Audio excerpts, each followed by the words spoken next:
मनुष्य आज जितना शिक्षित दिखाई देता है उतना ही भीतर से विक्षिप्त है। और ये विक्षिप्तता किसी दुर्घटना का परिणाम नहीं, बल्कि सदियों की सिखाई गई गलत शिक्षा का नतीजा है। क्योंकि मनुष्य को कभी पूरा होना नहीं सिखाया गया, उसे हमेशा चुनने के लिए मजबूर किया गया। या तो जीवन को भोगो और अपराधबोध में जियो, या जीवन को छोड़ो और पवित्र कहलाओ। समाज ने कभी ये नहीं कहा कि जीवन को जिया भी जा सकता है और जाना भी जा सकता है, कि शरीर और आत्मा दुश्मन नहीं हैं, बल्कि एक ही ऊर्जा के दो स्वर हैं। लेकिन धर्मों ने शरीर को गाली दी और भोग को पाप कहा, और इसी क्षण से मनुष्य के भीतर विभाजन पैदा हो गया। अब एक हिस्सा नाचना चाहता है, हंसना चाहता है, प्रेम करना चाहता है, और दूसरा हिस्सा डरता है, शर्मिंदा होता है, खुद को दोषी मानता है। और यही कारण है कि आधुनिक मनुष्य दिन में पाप करता है और रात में प्रार्थना करता है, क्लब से सीधे मंदिर जाता है और कहीं भी शांति नहीं पाता। क्योंकि शांति विभाजित चेतना में कभी पैदा नहीं होती। जोरबा उस दबे हुए हिस्से का नाम है जो जीवन को पूरे फेफड़ों से जीना चाहता है, जो समुद्र के किनारे नाचना चाहता है, जो कहता है कि अगर ये क्षण मिला है तो इसे पूरी तरह जियो, कल का भरोसा नहीं। और बुद्ध उस चेतना का नाम है जो कहती है कि जो क्षण है उसे देखो, पहचानो, जागो, उसमें डूबो मत, साक्षी बनो। त्रासदी ये है कि समाज ने जोरबा और बुद्ध को शत्रु बना दिया, जैसे जीवन और ध्यान एक दूसरे के विरोधी हों। जबकि ओशो कहते हैं कि यही सबसे बड़ा झूठ है, क्योंकि अगर जीवन ध्यान से अलग है तो ध्यान मृत है, और अगर ध्यान जीवन से कटा है तो वो पलायन है। आज का मनुष्य इसलिए टूटा हुआ है क्योंकि वो आधा जोरबा है, चुपके चुपके भोग करता हुआ, और आधा बुद्ध, डरा हुआ, दबा हुआ, नैतिकताओं से बंधा हुआ। और इस अधूरेपन में वो न तो आनंद पा सकता है और न ही सत्य। धर्मों ने मनुष्य को सिखाया कि शरीर को जीतना है, इच्छाओं को कुचलना है, इंद्रियों को दबाना है। जबकि दबाई गई इच्छाएं मरती नहीं हैं, वे अंधेरे में सड़ती हैं और विकृति बन जाती हैं। यही कारण है कि दुनिया में जितना पाखंड धर्म के नाम पर हुआ है, उतना किसी और ने नहीं किया। क्योंकि ऊपर से संत और भीतर से जोरबा, ये सबसे खतरनाक मिश्रण है। ओशो कहते हैं कि अगर तुम जोरबा हो तो ईमानदार जोरबा बनो, और अगर बुद्ध हो तो पूरे बुद्ध बनो। लेकिन सबसे ऊंचा शिखर तब है जब जोरबा और बुद्ध एक साथ होते हैं, जब शरीर नाचता है और आत्मा जागती है, जब आंखें सौंदर्य देखती हैं और भीतर माक्षी मौन रहता है। समस्या ये नहीं है कि भोग गलत है, समस्या ये है कि भोग बेहोशी में किया जाता है। और समस्या ये भी नहीं है कि ध्यान कठिन है, समस्या ये है कि ध्यान को जीवन से काट दिया गया है। आज का मनुष्य काम करता है लेकिन ध्यान के बिना, इसलिए थक जाता है। प्रेम करता है लेकिन जागरूकता के बिना, इसलिए दुखी होता है। ध्यान करता है लेकिन जीवन के विरोध में, इसलिए सूख जाता है। जोरबा द बुद्ध का अर्थ ये नहीं है कि तुम आधे समय भोगी बनो और आधे समय साधु, बल्कि इसका अर्थ है कि तुम जो भी करो उसमें पूरे हो जाओ। खाते समय बस खाओ, प्रेम करते समय बस प्रेम करो, ध्यान करते समय बस ध्यान बन जाओ। ओशो कहते हैं कि ध्यान कोई गंभीर साधना नहीं है। ध्यान तो खेल जैसा हल्का होना चाहिए, नृत्य जैसा जीवंत होना चाहिए। और जीवन कोई पाप नहीं है, जीवन तो ध्यान की प्रयोगशाला है। लेकिन समाज ने हमें सिखाया कि हंसी उथली है और गंभीरता गहरी है, जबकि सच्चाई ये है कि जो हंस नहीं सकता वो कभी गहराई में नहीं जा सकता। क्योंकि हंसी अहंकार को तोड़ती है और गंभीरता अहंकार को पोषित करती है। आज का मनुष्य इसलिए बीमार है क्योंकि वो लगातार किसी और जैसा बनने की कोशिश में लगा है, कोई संत जैसा, कोई सफल व्यक्ति जैसा, कोई आदर्श नागरिक जैसा। और इसी कोशिश में उसने अपने प्राकृतिक होने को खो दिया है। जोरबा द बुद्ध कहता है कि तुम्हें कुछ बनना नहीं है, तुम्हें बस होना है। और होने के लिए सबसे पहली शर्त यह है कि तुम अपने भीतर के विरोधों को दुश्मन मत बनाओ। जब तुम अपने भीतर के जोरबा को स्वीकार करते हो तब भोग पवित्र हो जाता है, और जब तुम अपने भीतर के बुद्ध को स्वीकार करते हो तब मौन बोझ नहीं रह जाता। ओशो कहते हैं कि नया मनुष्य चाहिए जो चर्च, मंदिर और मस्जिद से मुक्त हो लेकिन ध्यान से भरा हुआ हो, जो बाजार में रहे लेकिन बाजार उसके भीतर न घुसे, जो प्रेम करे लेकिन मालिकाना न बने, जो जिए लेकिन बेहोश न रहे। ये पहला एपिसोड इसलिए ज़रूरी है क्योंकि जब तक तुम ये नहीं समझते कि तुम्हारी पीड़ा का कारण जीवन नहीं है बल्कि जीवन को गलत ढंग से जीना है, तब तक कोई भी दर्शन, कोई भी साधना, कोई भी गुरु तुम्हें मुक्त नहीं कर सकता। ज़ोरबा द बुद्ध कोई आदर्श नहीं है जिसे पाना है, वो तो तुम्हारी स्वाभाविक संभावना है। लेकिन समाज ने तुम्हें इतना बांट दिया है कि तुम अपनी ही संभावना से डरते हो, और यही डर तुम्हें आधा अधूरा बनाए रखता है, न पूरी तरह ज़ोरबा न पूरी तरह बुद्ध। और यही अधूरापन इस पूरी मानव सभ्यता की मूल बीमारी है। अगर मनुष्य स्वाभाविक रूप से आनंद की खोज करता है, अगर हर बच्चा हंसते हुए पैदा होता है, अगर जीवन स्वयं एक उत्सव है, तो फिर सवाल ये उठता है कि भोग से डर कहाँ से आया, आनंद से भय क्यों पैदा हुआ, और ये भय इतना गहरा कैसे हो गया कि मनुष्य आनंद लेते समय भी कांपता है, छुपता है, अपराध बोध से भर जाता है। ओशो कहते हैं कि ये डर नैसर्गिक नहीं है, ये सिखाया गया है, ये पीढ़ियों से इंजेक्ट किया गया जहर है। क्योंकि जिस दिन मनुष्य बिना डर के आनंद लेना सीख लेगा, उस दिन कोई भी सत्ता, न धर्म, न राज्य, न समाज उसे गुलाम नहीं बना पाएगी। इसलिए सबसे पहले आनंद को पाप घोषित किया गया, शरीर को नीचा बताया गया, इंद्रियों को शत्रु कहा गया, और कहा गया कि जो जितना दुखी है वही उतना पवित्र है। देखो दुनिया के तथाकथित संतों की तस्वीरें, चेहरे पर मुस्कान नहीं, आंखों में भय, शरीर में तनाव, और फिर कहा जाता है कि यही मोक्ष का मार्ग है। जबकि ओशो कहते हैं कि अगर तुम्हारा ध्यान तुम्हें और गंभीर बना दे तो समझ लेना कि तुम गलत रास्ते पर हो, क्योंकि ध्यान का परिणाम हल्कापन होता है, फूल जैसा, हवा जैसा। लेकिन धर्मों ने ध्यान को भी सजा बना दिया, तपस्या को महिमा दी, उपवास को पुण्य कहा, और धीरे धीरे मनुष्य के भीतर ये धारणा बैठा दी कि जितना तुम अपने शरीर को कष्ट दोगे उतने ही तुम ईश्वर के करीब होगे। यहीं से अपराध बोध की राजनीति शुरू होती है।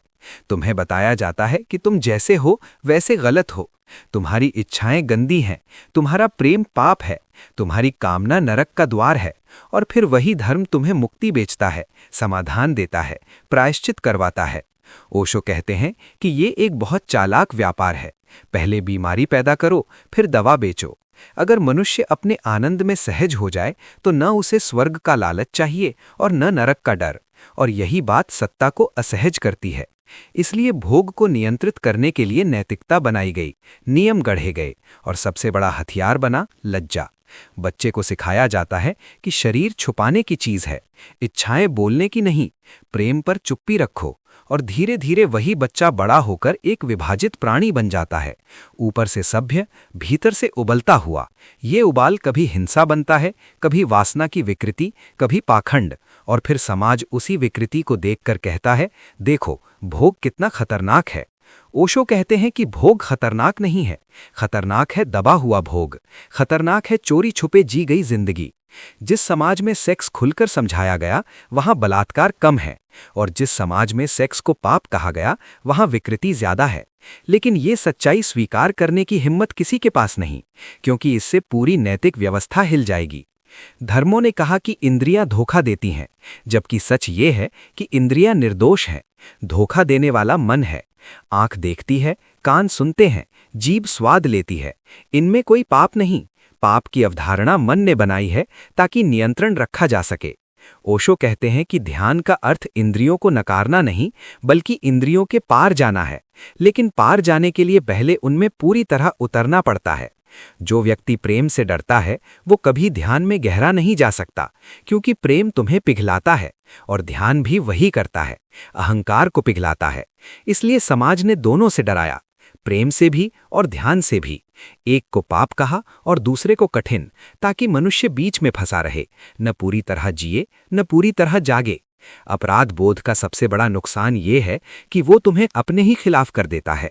तुम्हारा एक हिस्सा कुछ चाहता है और दूसरा हिस्सा उसे मारने पर तुला है, और इस आंतरिक युद्ध में अपार ऊर्जा नष्ट होती है। ओशो कहते हैं कि मनुष्य जितना बीमार है उतना इसलिए नहीं कि वो गलत है, बल्कि इसलिए कि वो लगातार खुद से लड़ रहा है। ज़ोरबा द बुद्ध का संदेश यही है कि इस युद्ध को रोको, भोग को स्वीकार करो, लेकिन जागरूकता के साथ, ताकि भोग तुम्हें बांध न ले। अगर तुम बिना जागरूकता के भोगते हो तो तुम गुलाम बन जाते हो, और अगर तुम बिना भोग के जागरूक होने की कोशिश करते हो तो तुम खोखले बन जाते हो। धर्मों ने केवल आधा सत्य दिया। उन्होंने कहा जागरूक बनो, लेकिन ये नहीं कहा कि जीवन को पूरी तरह जियो। या उन्होंने कहा जीवन को छोड़ो, लेकिन ये नहीं बताया कि भीतर क्या करना है। इसलिए या तो दुनिया जोरबा से भरी है जो खाली है, या तथाकथित बुद्धों से भरी है जो मुरझाए हुए हैं। ओशो कहते हैं कि सच्चा धर्म वो है जो तुम्हें आनंद से डरना नहीं सिखाता, बल्कि आनंद में होश लाता है। जब तुम आनंद को स्वीकार करते हो तब अपराध बोध गिर जाता है, और जब अपराध बोध गिर जाता है तब पहली बार ध्यान संभव होता है, क्योंकि अपराधी मन में ध्यान नहीं उतरता। ये एपिसोड इसलिए जरूरी है क्योंकि जब तक तुम ये नहीं समझते कि भोग से तुम्हारा डर तुम्हारा अपना नहीं है बल्कि तुम्हें दिया गया है, तब तक तुम उसे छोड़ नहीं सकते। और जिस दिन तुम ये देख लेते हो कि ये डर थोपा गया है, उसी दिन से मुक्ति की शुरुआत हो जाती है, क्योंकि सत्य को देख लेना ही क्रांति है। और जोरबा द बुद्ध उसी क्रांति का नाम है जहां न आनंद को कुचला जाता है, न जागरूकता को टाला जाता है, बल्कि दोनों को एक ही सांस में जिया जाता है। ध्यान शब्द जितना पवित्र बना दिया गया है, उतना ही गलत समझा भी गया है।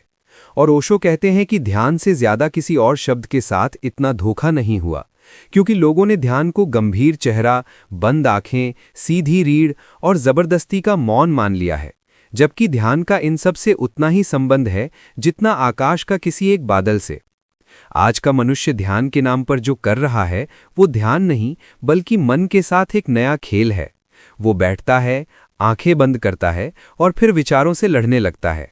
किसी मंत्र को पकड़ लेता है, किसी शब्द को दोहराता है, किसी तस्वीर को थाम लेता है और सोचता है कि यही ध्यान है। जबकि ओशो कहते हैं कि जहां प्रयास है वहां ध्यान नहीं, और जहां ध्यान है वहां प्रयास नहीं। ध्यान कोई क्रिया नहीं है जिसे तुम कर सको। ध्यान तो तुम्हारे करने के रुक जाने से घटित होता है। लेकिन ये बात अहंकार को समझ में नहीं आती, क्योंकि अहंकार कुछ न कुछ करता रहना चाहता है, कुछ बनना चाहता है, कुछ पाना चाहता है, यहाँ तक कि ध्यान को भी उपलब्धि बना लेना चाहता है।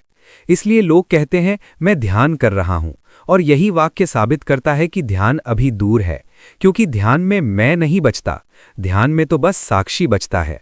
गलत साधनाओं की शुरुआत वहीं से होती है जहां ध्यान को लक्ष्य बना दिया जाता है, स्वर्ग की तरह, मोक्ष की तरह, कोई भविष्य की उपलब्धि। और इसी क्षण ध्यान मर जाता है, क्योंकि ध्यान तो वर्तमान की सुगंध है। ओशो कहते हैं कि ध्यान कोई तकनीक नहीं, बल्कि तुम्हारी स्वाभाविक स्थिति है, जैसे आंखों का देखना, कानों का सुनना। लेकिन तुम इतने शोर में जी रहे हो कि तुम्हें अपनी ही मौन की आवाज सुनाई नहीं देती। लोग पूछते हैं कि ध्यान में विचार क्यों आते हैं, और ओशो हंसते हैं, क्योंकि विचार तो आएंगे ही, मन का काम ही सोचना है। समस्या विचारों का आना नहीं, समस्या उनसे लड़ना है, क्योंकि लड़ाई में तुम और विचार एक ही ऊर्जा बन जाते हो। ध्यान का अर्थ विचारों को रोकना नहीं, बल्कि विचारों को ऐसे देखना है जैसे सड़क पर चलते लोग। तुम खिड़की से देखते हो, कोई आता है, कोई जाता है, लेकिन तुम किसी को पकड़ते नहीं, किसी को भगाते नहीं। लेकिन धर्मों ने ध्यान को भी अनुशासन बना दिया। बैठो, समय बांधो, सांस गिनो, मन को दबाओ, और इस दबाव से जो पैदा होता है वो ध्यान नहीं, बल्कि तनाव है। ओशो कहते हैं कि ध्यान का पहला लक्षण शांति नहीं, बल्कि सजगता है, और सजगता कभी तनाव में पैदा नहीं होती। ध्यान में तुम धीरे धीरे ये देखना शुरू करते हो कि तुम विचार नहीं हो, तुम भावनाएं नहीं हो, तुम शरीर नहीं हो। लेकिन ये देखने की प्रक्रिया बहुत कोमल होती है, इसमें हिंसा नहीं होती, इसमें धैर्य होता है। गलत साधनाएं इसलिए आकर्षक लगती हैं क्योंकि वे आसान दिखाई देती हैं। कोई कहता है 10 दिन में ज्ञान, कोई कहता है 7 दिन में शांति, और मन जो हमेशा शॉर्टकट ढूंढता है इन जालों में फंस जाता है। लेकिन ओशो कहते हैं कि ध्यान कोई उत्पाद नहीं है जिसे खरीदा जा सके, और कोई प्रतियोगिता नहीं है जिसे जीता जा सके। ध्यान जीवन की गहराई है, और गहराई में उतरने के लिए समय नहीं, बल्कि प्रेम चाहिए। जब तुम ध्यान को जिंदगी से अलग कर देते हो, सुबह आधा घंटा ध्यान और फिर पूरा दिन बेहोशी, तो ध्यान सिर्फ एक रस्म बन जाता है, और रस्में कभी परिवर्तन नहीं लाती। सही समझ ये है कि ध्यान को तुम्हारे पूरे जीवन में फैलना चाहिए। चलते समय, खाते समय, बोलते समय, सुनते समय। जब तुम चाय पी रहे हो तो बस चाय पियो, मोबाइल मत देखो, भविष्य मत सोचो, यही ध्यान है। ओशो कहते हैं कि ध्यान की सबसे बड़ी कसौटी ये है कि वो तुम्हें और अधिक जीवंत बनाता है या नहीं। अगर ध्यान के बाद तुम और गंभीर और रूखे और कठोर हो गए तो समझ लेना कि तुमने ध्यान को नहीं, अहंकार को सींचा है। सच्चा ध्यान तुम्हें सरल बनाता है, बच्चों जैसा, हंसने वाला, खेलने वाला, क्योंकि ध्यान तुम्हारे भीतर से भय को हटाता है, और जहां भय नहीं वहां जीवन बहने लगता है। गलत साधनाओं का सबसे बड़ा नुकसान ये है कि वे तुम्हें दोषी बना देती हैं। तुम कहते हो मुझसे ध्यान नहीं हो रहा, जैसे ध्यान कोई परीक्षा हो जिसमें तुम फेल हो गए, जबकि ध्यान में कोई फेल नहीं होता, क्योंकि ध्यान कोई प्रदर्शन नहीं है। ओशो कहते हैं कि ध्यान में सफल वही है जो असफल होने को भी देख ले, क्योंकि देखने वाला कभी असफल नहीं होता। जोरबा द बुद्धा का यही अर्थ है कि ध्यान जीवन के खिलाफ नहीं है। तुम नाचते हुए भी ध्यान में हो सकते हो, गाते हुए भी, प्रेम करते हुए भी, अगर तुम वहां पूरी तरह उपस्थित हो। बुद्ध को लोगों ने गुफा में बिठा दिया और जोरबा को शराब खाने में, लेकिन ओशो कहते हैं कि बुद्ध बाजार में भी थे और जोरबा भी ध्यान में जा सकता है अगर उसकी ऊर्जा को दबाया न जाए। सही समझ ये है कि ध्यान कोई पलायन नहीं बल्कि जीवन में उतरने की गहराई है, और जब ये समझ आती है तब ध्यान बोझ नहीं रह जाता बल्कि विश्राम बन जाता है। ये एपिसोड इसलिए जरूरी है क्योंकि जब तक तुम ध्यान को गलत ढंग से समझते रहोगे तब तक या तो तुम उससे डरोगे या उससे थक जाओगे। लेकिन जिस दिन तुम ये देख लेते हो कि ध्यान कोई करने की चीज नहीं बल्कि देखने की कला है, उसी दिन से जोरबा और बुद्ध के बीच की दीवार गिरने लगती है और पहली बार जीवन और चेतना एक दूसरे के विरोधी नहीं बल्कि साथी बन जाते हैं। अगर जोरबा द बुद्ध के दर्शन को लेकर दुनिया सबसे ज्यादा घबराई है, सबसे ज्यादा गलत फहमी में है, तो वो प्रेम और सेक्स के विषय पर है। क्योंकि जैसे ही ओशो ने ये कहा कि सेक्स कोई पाप नहीं बल्कि एक प्राकृतिक ऊर्जा है, वैसे ही तथाकथित धर्म गुरुओं और नैतिक ठेकेदारों ने शोर मचाना शुरू कर दिया, मानो किसी ने उनकी सदियों पुरानी सत्ता की जड़ पर कुल्हाड़ी मार दी हो। लेकिन ओशो कहते हैं कि जिस विषय पर समाज सबसे ज्यादा चुप है वही विषय सबसे ज्यादा बीमार है, और प्रेम द सेक्स उसी बीमारी का केंद्र है। क्योंकि मनुष्य को सिखाया गया है कि प्रेम तो ठीक है लेकिन सीमाओं में, और सेक्स तो गंदा है, छुपाने की चीज है, और इसी छुपाओं ने सेक्स को विकृत कर दिया। बच्चा जब पैदा होता है तो उसके लिए शरीर पवित्र होता है, वो अपने शरीर को सहजता से छूता है, लेकिन जैसे जैसे वो बड़ा होता है उसे बताया जाता है कि ये ठीक नहीं, ये शर्म की बात है, और यहीं से शरीर के प्रति घृणा पैदा होती है, और शरीर से घृणा आत्मा तक पहुंच जाती है, क्योंकि शरीर और आत्मा अलग नहीं है। ओशो कहते हैं कि सेक्स ऊर्जा ही जीवन की मूल ऊर्जा है। वही ऊर्जा ऊपर उठे तो प्रेम बनती है, और ऊपर उठे तो ध्यान बनती है। लेकिन समाज ने इस ऊर्जा को जड़ से ही काटने की कोशिश की। परिणाम ये हुआ कि प्रेम सतही हो गया और ध्यान असंभव। जिस समाज में सेक्स को दबाया गया वहां प्रेम कभी परिपक्व नहीं हो पाया, क्योंकि प्रेम के लिए ऊर्जा चाहिए और दबाई गई ऊर्जा सड़ जाती है। यही कारण है कि लोग प्रेम के नाम पर अधिकार जमाते हैं, ईर्ष्या करते हैं, हिंसा करते हैं, क्योंकि उन्होंने प्रेम को जाना ही नहीं। उन्होंने सिर्फ जरूरत और असुरक्षा को प्रेम कहा है। ओशो कहते हैं कि सेक्स को दबाने से ब्रह्मचर्य नहीं पैदा होता, उससे सिर्फ पाखंड पैदा होता है, और इतिहास इसका गवाह है। जितने बड़े नैतिक उपदेशक हुए उनके भीतर उतना ही गहरा अंधेरा छुपा रहा। जोरबा द बुद्ध का अर्थ ये नहीं कि हर इच्छा का अंधा अनुसरण किया जाए, बल्कि इसका अर्थ है कि इच्छा को जागरूकता के प्रकाश में लाया जाए, क्योंकि अंधेरे में इच्छा विकृति बनती है और प्रकाश में वही इच्छा प्रार्थना बन जाती है। सेक्स अगर होश में जिया जाए तो वो ध्यान की पहली सीढ़ी बन सकता है, क्योंकि उस क्षण में मन रुकता है, विचार घिरते हैं, समय थम जाता है। लेकिन अगर उस क्षण में तुम बेहोश हो, सिर्फ तनाव निकाल रहे हो, तो वही सेक्स खालीपन छोड़ जाता है। ओशो कहते हैं कि समस्या सेक्स नहीं है, समस्या ये है कि सेक्स को कभी ध्यान से जोड़ा ही नहीं गया। धर्मों ने कहा सेक्स छोड़ो तो भगवान मिलेगा, और मनोविज्ञान ने कहा सेक्स करो तो स्वस्थ रहोगे। लेकिन ओशो कहते हैं सेक्स को जानो, समझो, जागरूक होकर जियो, तभी तुम स्वस्थ भी रहोगे और भीतर शांति भी उतरेगी। प्रेम का भी यही हाल है। लोग कहते हैं कि वे प्रेम करते हैं, लेकिन वास्तव में वे किसी को पकड़ना चाहते हैं, किसी से सुरक्षण चाहते हैं, किसी से खालीपन भरवाना चाहते हैं। और जब दूसरा व्यक्ति ये काम ठीक से नहीं कर पाता तो वही प्रेम नफरत में बदल जाता है। ओशो कहते हैं कि सच्चा प्रेम स्वतंत्रता देता है, बांधता नहीं, क्योंकि प्रेम कोई सौदा नहीं है, वो तो तुम्हारे भीतर की ऊर्जा का उत्सव है। जोरबा द बुद्ध का प्रेम न तो भोगवादी है और न ही त्यागी। वो प्रेम को पूजा बनाता है और पूजा को जीवन से अलग नहीं करता। समाज ने प्रेम को भी नैतिक नियमों में बांध दिया, किससे प्रेम करना है, कैसे करना है, कितनी देर करना है। और नियमों में बंधा प्रेम कभी जीवंत नहीं होता। इसलिए लोग या तो रिश्तों में घुटते हैं या रिश्तों से भागते हैं, लेकिन प्रेम को नहीं समझ पाते। ओशो कहते हैं कि अगर तुम ध्यान में गहरे उतरते हो तो तुम्हारा प्रेम अपने आप बदलने लगता है। वो मांग नहीं करता, वो सिर्फ देता है, और देने में ही उसका आनंद है। सेक्स भी जब ध्यान से जुड़ता है तो वो केवल शरीर का खेल नहीं रहता, वो दो चेतनाओं का मिलन बन जाता है, और उस मिलन में अहंकार गिरता है, और जहां अहंकार गिरता है वहीं ध्यान घटित होता है। लेकिन इस सत्य से समाज डरता है, क्योंकि अगर मनुष्य को ये समझ आ जाए कि प्रेम और ध्यान विरोधी नहीं है, तो फिर डर, अपराध बोध और नैतिक पुलिसिंग की सारी दुकानें बंद हो जाएंगी। ज़ोरबा द बुद्ध का संदेश बहुत सरल लेकिन बहुत क्रांतिकारी है। अपने शरीर से दोस्ती करो, अपनी ऊर्जा से डरना बंद करो और उसे जागरूकता के साथ पहने दो। जब तुम सेक्स को पाप नहीं मानते तब वो तुम्हें नियंत्रित नहीं करता, और जब तुम प्रेम को अधिकार नहीं बनाते तब वो तुम्हें बांधता नहीं। ये एपिसोड इसलिए सबसे ज्यादा गलत समझा गया क्योंकि इसमें ओशो ने मनुष्य की सबसे दबी हुई परत को छुआ, और जो चीज जितनी दबी होती है उसे छूते ही उतना शोर मचता है। लेकिन ज़ोरबा द बुद्ध के लिए ये शोर जरूरी है, क्योंकि बिना शोर के नींद नहीं टूटती, और बिना नींद टूटे न प्रेम शुद्ध होता है, न सेक्स ध्यान बनता है, और न मनुष्य पूरा हो पाता है। अगर अब तक की इस यात्रा में कुछ स्पष्ट हुआ है तो वो ये कि ज़ोरबा द बुद्ध कोई सिद्धांत नहीं है जिसे मान लिया जाए, कोई धर्म नहीं है जिसे अपनाया जाए, और न ही कोई आदर्श है जिसे बाहर कहीं खोजा जाए, बल्कि ये मनुष्य की उसी भूली हुई संभावना का नाम है जो हर सांस के साथ उसके भीतर धड़क रही है। ओशो कहते हैं कि पुराना मनुष्य हमेशा या तो अतीत में जीता है या भविष्य में, या तो अपराध बोध में या महत्वाकांक्षा में, लेकिन नया मनुष्य केवल वर्तमान में रहता है, क्योंकि वही एकमात्र स्थान है जहां जीवन सच में घटित होता है।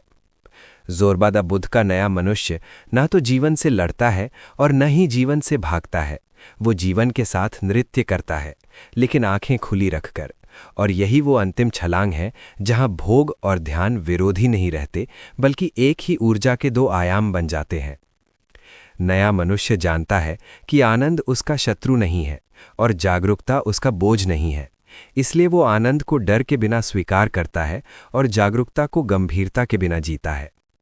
पुराने मनुष्य की नैतिकता डर पर आधारित थी, क्या सही है क्या गलत है, लेकिन नए मनुष्य की नैतिकता सजगता पर आधारित है। जो होश में किया गया है वही सही है, और जो बेहोशी में किया गया है वही गलत है, चाहे वो प्रार्थना ही क्यों ना हो। ओशो कहते हैं कि यही फर्क है, एक आदमी मंदिर में बैठकर भी हिंसक हो सकता है और दूसरा आदमी बाजार में रहकर भी करुणामय, क्योंकि करुणा का जन्म नियमों से नहीं जागरूकता से होता है।